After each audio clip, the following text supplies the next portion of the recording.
Hello again, everybody. It's time for another painting tutorial. This time we're going to do a contrast method for flayed flesh on our flesh eater quartz model.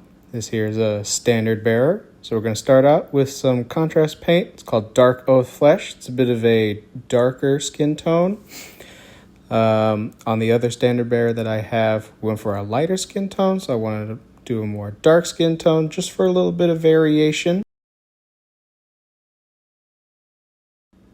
When you're using contrast paint, try not to let it pool too heavily. Now, definitely it's going to run into the recesses, but make sure if you find it to be a bit too dark for your liking, all you have to do is touch off the paintbrush in some water or even some paint thinner, brush it off, and then try to absorb it with the brush. As you can see, it has dried, so afterwards, in order to give it a dead look, we're going to go back with another contrast paint. It's called Magos Purple. Magos Purple is kind of like a pink lavender color. It's very good for making things look desiccated or deaden up that flesh.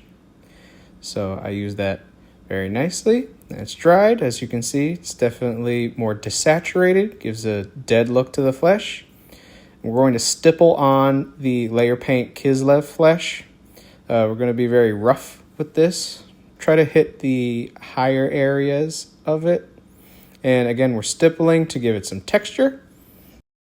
Alternatively, you can layer, but I just prefer the stippling method when it comes to contrast paint, or at the very least with things that are worn down. Make sure to like, subscribe, and follow if you guys are enjoying the content as well.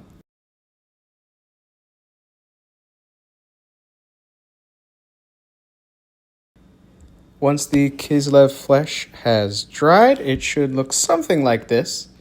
I did go back and do a couple layers of it. And similarly, we're going to stipple on the effect paint Blood for the Blood God.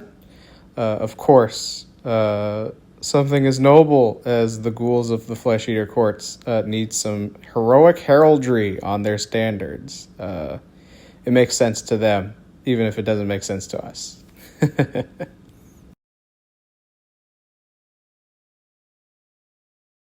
For a blood effect, you kind of want to be a little haphazard with it. Blood splatter doesn't really have much uniformity to it, so you can go as little or as much as you would like. As you can see, this is done. Thank you for watching, and once again, hope you give a like and a follow.